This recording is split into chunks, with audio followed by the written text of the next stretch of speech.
And more breaking developments that we're picking up. BJP has hit back at Arvind Kejriwal over claims of vaccine shortage. The BJP says vaccines have been allocated to Delhi and there is no vaccine shortage.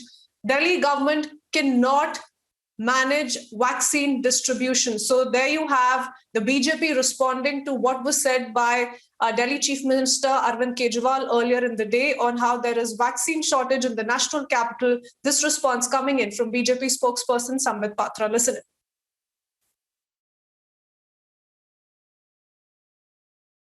जो recovery rate है वो ज़्यादा बढ़ रहा है और जो आंकड़े हैं वो ये बताता है कि अब हिंदुस्तान रिकवरी के राह पे आगे बढ़ रहा है। ये हम सब के लिए खुशी की बात भी है, राहत की बात भी है। और ख़ास करके दिल्ली में जहाँ बहुत संख्या आज से थोड़े दिन पहले हम सबको देखने को मिल रहा था, वही संख्या में काफ़ी तेज़ी से कमी आई है। आज दिल्ली में केसेस अच्छे से मैनेज भी हो रहे हैं और लोग रिकवर भी कर रहे हैं। दुख की बात यह है कि ऐसी परिस्थिति में भी राजनीति हो रही है। आज 2 बार हमने टीवी पर अरविंद केजरीवाल जी को देखा है और दोनों ही बार जिस प्रकार से झूठ, भ्रम, क्रेडिट की राजनीति और कहीं ना कहीं अपने आप को एक आगे बढ़ाने की राजनीति करते हुए वो नज़र आए। और मुझे लगता है कि इस प्रकार की राजनीति अभी नहीं होनी चाहिए। केजरीवाल जी, आप वैक्सीन के विषय में बोल रहे थे, अब कुछ वीडियोस भी दिखाया जाएगा यहाँ पर कि किस प्रकार से आपने यू टर्न लिया है। और आज आपको हम कहना चाहते हैं केजरीवाल जी, 20 करोड़ वैक्सीन 130 दिनों के अंदर हिंदुस्तान की सरकार ने तमाम राज्यों को मुहैया कराया है। और आज जब आप कह रहे हैं कि दिल्ली के पास वैक्सीन नहीं है, आदरणीय केजरीवाल जी, हम ये कहना चाहते हैं कि आज भी जब ये प्रेस कॉन्फ्रेंस हो रहा है, 1.5 लाख से अधिक वैक्सीन आज दिल्ली सरकार के पास मौजूद है। 1.5 लाख से अधिक, और 1.5 लाख कोई छोटी संख्या नहीं होती है। आप इसको मैनेज करिए, किस प्रकार से दिल्ली के लोग वैक्सीनेट हो सके, सुचारू रूप से ये विषय आगे बढ़े, इसको आप देखिए। मगर हर दिन 2-2, 3-3 प्रेस कॉन्फ्रेंस करके आप इस पर राजनीति करते हैं।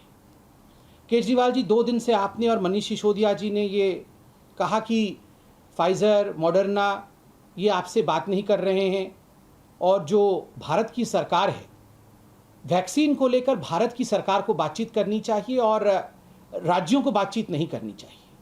केजरीवाल जी, एक वीडियो मैं आपको दिखाना चाहूँगा और वीडियो का कंटेंट क्या है वो मैं बताना चाहूँगा।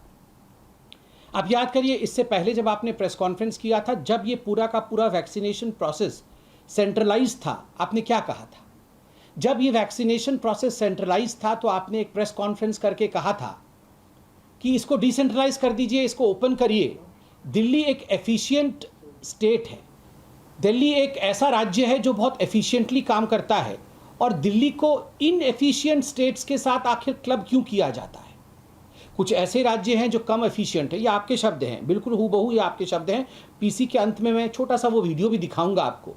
आपने खुद कहा था कि जो बाकी कम एफिशिएंट राज्य हैं उनके साथ आप दिल्ली को क्लब मत करिए, दिल्ली को आप इंडिपेंडेंट छोड़िए, हम अपनी बातें खुद करेंगे और हम पूरे दिल्ली को 3 महीने के अंदर वैक्सीनेट कर देंगे। आप हमें इंडिपेंडेंस तो दीजिए, आप हमें नेगोशिएट करने की क्षमता तो दीजिए। और केजरीवाल जी, जब ये क्षमता आपको दी जाती है, जब आपको वो इंडिपेंडेंस जो आपने खुद मांगा था आपको दी जाती है, तो आप कहते हैं कि हमें ये इंडिपेंडेंस क्यों दिया गया है, ये तो राज्यों का विषय नहीं है, ये तो केंद्र का विषय है। और केजरीवाल जी, राजनीति करने का एक नया तरीका हमने 2 दिन से देखा है।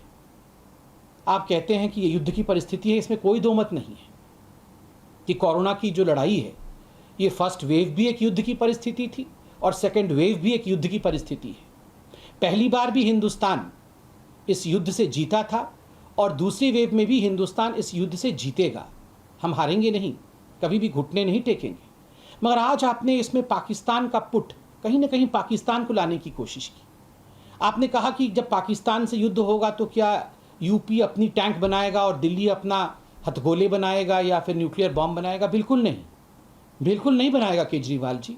दुख तो इस विषय का है जब पाकिस्तान से युद्ध होता है, जब पाकिस्तान से वास्तविक रूप में लड़ाई होती है, सर्जिकल स्ट्राइक होती है, उस समय भी आप कहाँ बख्शते हैं हमें।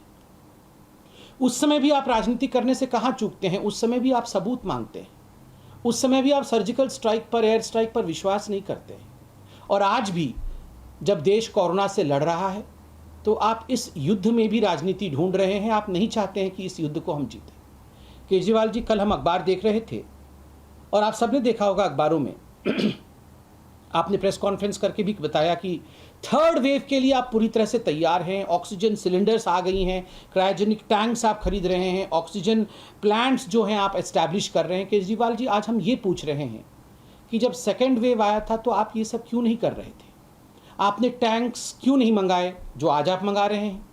आपने ऑक्सीजन सिलेंडर्स का मुआयना क्यों नहीं किया जो आज आप दावा कर रहे हैं और फोटो रिलीज कर रहे हैं कि आप कर रहे हैं? आज आप ऑक्सीजन और हॉस्पिटल के राउंड्स ले रहे हैं और कह रहे हैं कि हम हॉस्पिटल्स के बेड का राउंड ले रहे हैं कि थर्ड वेव को हम डील कर पाएंगे। सेकेंड वेव में क्यों नहीं कर रहे थे? क्योंकि सेकेंड वेव में आपने कहा कि ये सब कुछ तो मोदी जी के हाथ में था, ये हमारे हाथ में थोड़ी है। ऑक्सीजन मोदी जी के हाथ में था, क्रायोजेनिक टैंक मोदी जी के हाथ में था, ये सिलेंडर्स मोदी जी के हाथ में थे। अगर ये सब कुछ मोदी जी के हाथ में था तो आप ये बताइए केजरीवाल जी, आज आप ये तैयारी कैसे कर पा रहे हैं? क्या मोदी जी ने आपको ये परमिशन दे दिया? नहीं केजरीवाल जी, उस समय भी आप ही के हाथ में था और आज भी आपके हाथ में है। उस समय वो आपके हाथ से छूट गया था, आज आप दिखाना चाहते हैं कि देखो मैं उसे पकड़ के रख रहा हूँ। गलती आपसे हुई है और गलती मानने से केजरीवाल जी कोई छोटा नहीं होता है। आप तो गलती मान लेते हैं, माफ़ी भी मांगते हैं। मुझे लगता है आपको माफ़ी मांगनी चाहिए। ऐसी परिस्थिति में राजनीति नहीं करनी चाहिए।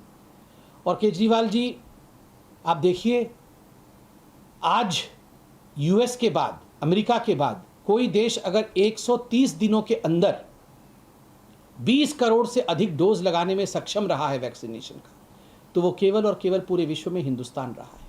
60 वर्ष से ऊपर अगर एक भी डोज लगा है तो आज 42% ऐसे भारतीय हैं जो 60 साल के ऊपर है, उन्हें कम से कम एक डोज लगा हुआ है। ये कोई छोटी अचीवमेंट नहीं है, बहुत बड़ा विषय है। इन सब विषयों को हम दरकिनार नहीं कर सकते हैं। आज भी आपके पास 1.5 लाख से अधिक डोज है। और जिस वीडियो के बारे में मैं आपको बता रहा था, वो वीडियो भी मैं आपको दिखाना चाहता हूं। आप देखिए, मैं ये वीडियो दिखाऊंगा। सेंटर से जो कंट्रोल हो रहा है, जैसे कुछ सरकारें एफिशिएंट हैं, कुछ सरकारें कम एफिशिएंट हैं। तो जो सरकारें एफिशिएंट हैं और कह रही हैं भाई हम अपने दिल्ली से, मैं आपको शुरू से दिखाता हूं। कुछ अभी सेंटर से जो कंट्रोल हो रहा है, जैसे कुछ सरकारें एफिशिएंट हैं, कुछ सरकारें कम एफिशिएंट हैं। तो जो सरकारें एफिशिएंट हैं और कह रही हैं भाई हम अपने, दिल्ली सरकार आज कह रही है हम अपनी सारी जनता को 3 महीने में वैक्सीनेट कर देंगे। तो हमें बाकी देश के साथ क्यों क्लब किया जाए? अगर हम कर सकते हैं तो हमें करने दिया जाए। और विदेशी वैक्सीन के जितने निर्माण, ये अब क्या है? पहला जो कह रहे थे, जो प्रेस कॉन्फ्रेंस में, वो आपने सुना, बहुत स्पष्ट रूप से कह रहे थे बाकी देश के साथ दिल्ली को क्यों क्लब किया जा रहा है। हम ज़्यादा एफिशिएंट स्टेट हैं, हम ज़्यादा काम कर सकते हैं, हम 3 महीने में सबको वैक्सीनेट कर देंगे, हमें इन बाकी कम एफिशिएंट स्टेट्स के साथ क्लब नहीं करिए। ये सेंट्रल गवर्नमेंट कंट्रोल छोड़े और हमें कंट्रोल दे दे। केजरीवाल जी, हाथ जोड़ के निवेदन है, हम सब दिल्ली के निवासी हैं, हम युद्ध नहीं चाहते हैं, हम लड़ना नहीं चाहते हैं कि आपस में हम लड़ें। आप हमसे लड़ रहे हैं, आप ये लड़ाई छोड़ दीजिए। आपको कंट्रोल करने के लिए जनता ने आपको चुना है, मोदी जी ने आपको मौका दिया है क्योंकि आप डिसेंट्रलाइजेशन चाहते थे, डिसेंट्रलाइज करके दिया गया है। अब्यूज़ और अक्यूज़ मत करिए, काम करिए। आज काम करने की आवश्यकता है, लड़ने की आवश्यकता नहीं है।